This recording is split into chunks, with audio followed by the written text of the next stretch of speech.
Howdy, welcome back to the channel. Today, we're going to be polishing some rare agate that comes from Mexico. It's called Royal Aztec. It's also known as Royal Aztec Purple Lace Agate. It comes from Durango, Mexico. Stuff's kind of really hard to get. This is not my material, it's someone else's. I wish this was in my collection, but I have one piece already, and I'm happy with it. It would be nice to have more, but I don't need to have too much. But let's go ahead and get to work and polish up a few of these pieces. Okay, so what we have here, this is called Royal Aztec, also known as Royal Purple Lace Agate from Durango, Mexico. This is not my material, this is someone else's, so I'm going to be working on a few pieces before they have to go back the next day. I've been meaning to actually do these a long time ago, just haven't had time, just a lot of stuff going on. But there's some really nice big pieces. I'm not going to work on this one. I figured whoever... I don't know if the owner wants to work on this one or not, but there's still a lot of meat on this. So if he wanted to cut it up to make some cabs, this makes some beautiful cabs. But there's a lot of really cool pieces in here. I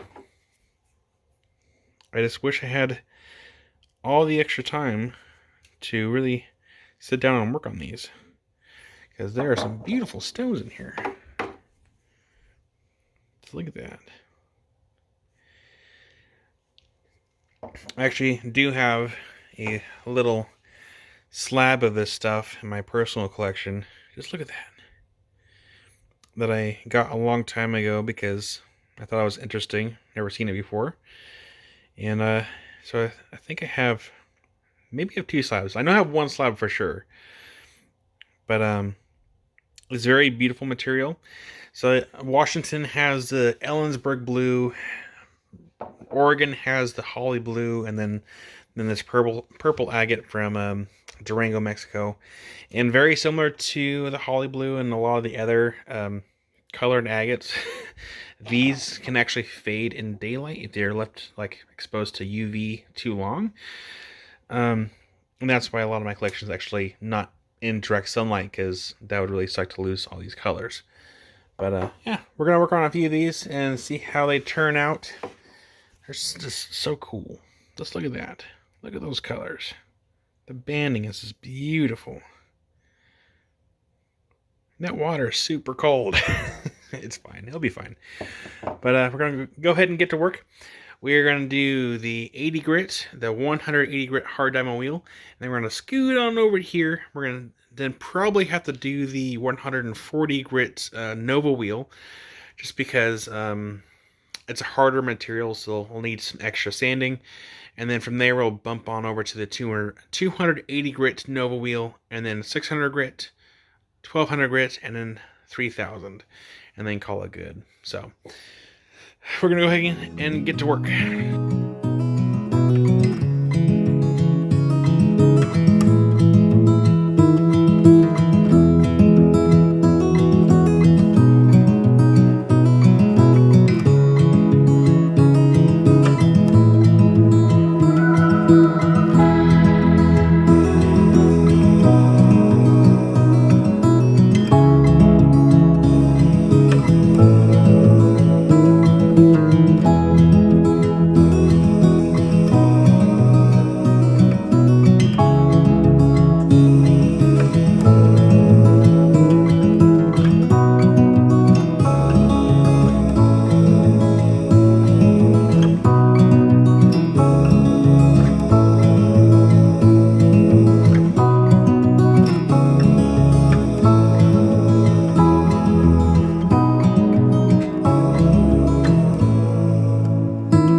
Okay, we finished polishing this Royal Aztec agate.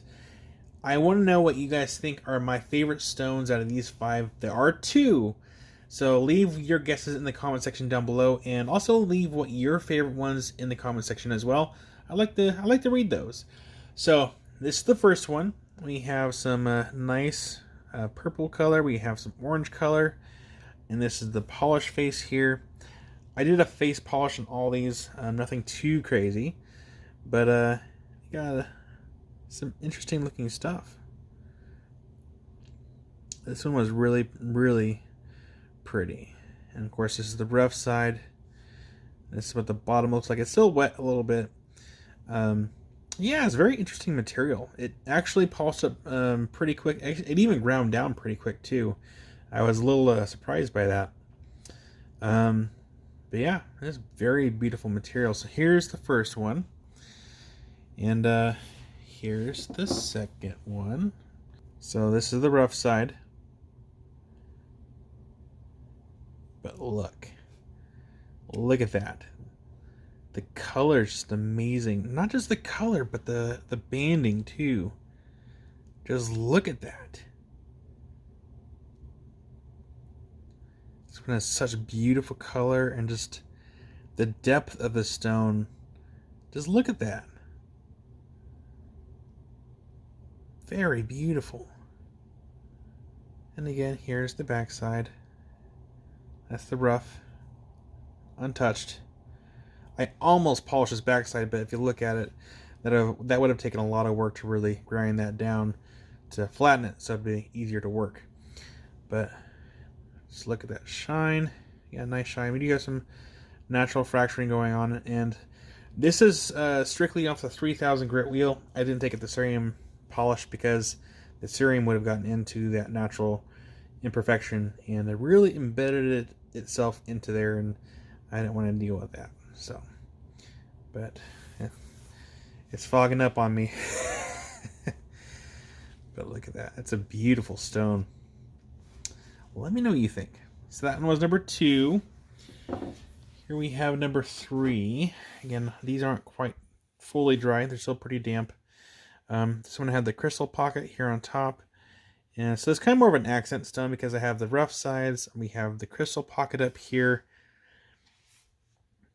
And then I polished this end. Fogging up on me. Polish the end. Some nice banding going on. Squeak, squeak, squeak. But yeah, nice polish, just a little wet. But look at that. Beautiful colors, beautiful banding. Really overall beautiful stone. I wish I had... I'm a bit jealous this stuff isn't in my personal collection because it's very unique. It's not often I get to see this material come through. And so I'm really happy that this will be going back to the owner. He had a fair amount of it, and I told him I'd polish a few pieces, so here I am. We have this piece right here.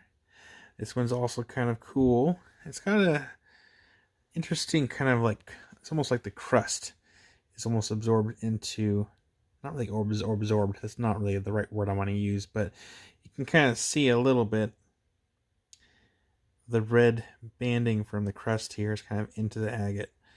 But it's really cool. It's got some serious depth to the stone. A little hair, a little fuzz. It's a very beautiful material.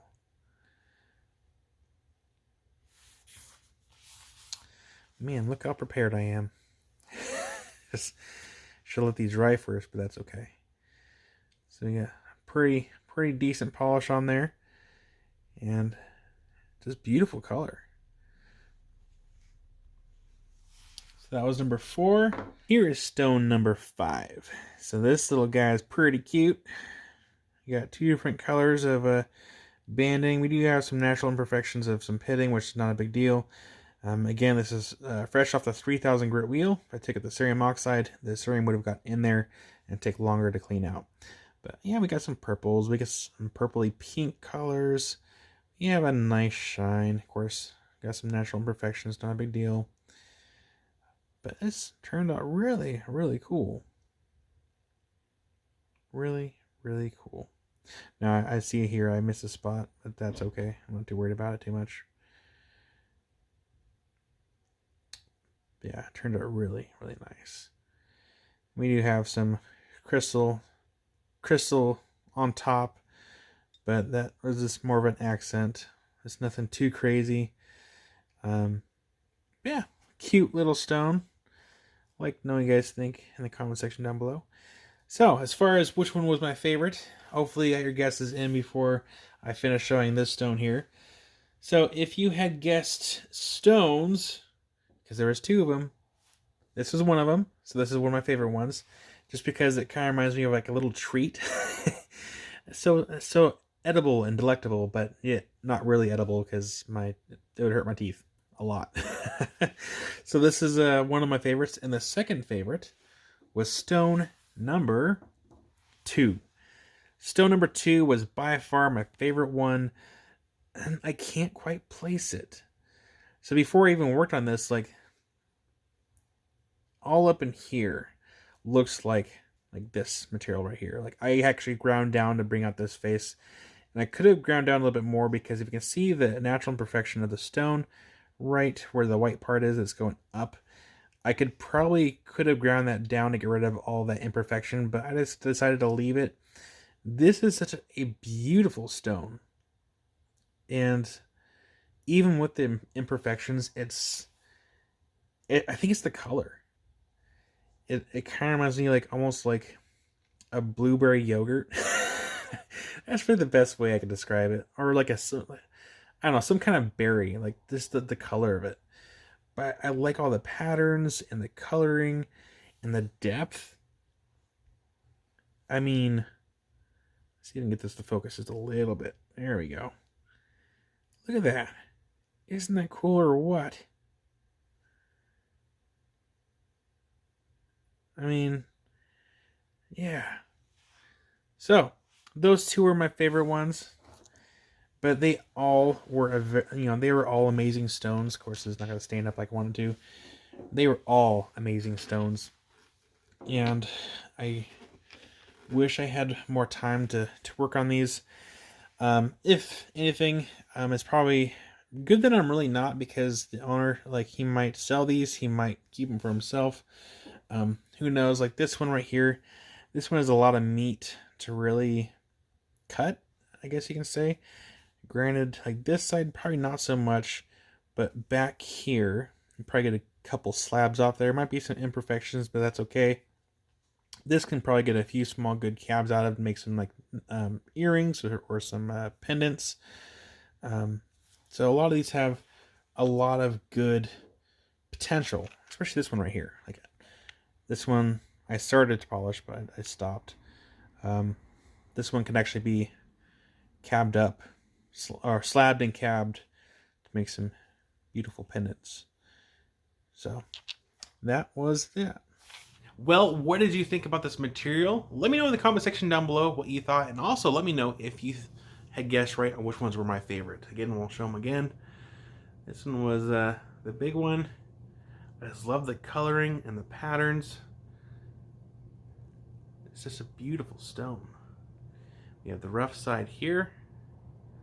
Just a huge night and day difference of what a little bit of elbow grease can do. And then we have the little guy here. The little piece of candy. Not actually candy, but it does look delectable. But I do want to hear what you guys think in the comment section down below. And as always, thank you so much for watching my videos. I appreciate everyone's support and everything. And I will see you guys in the next video. Rock on.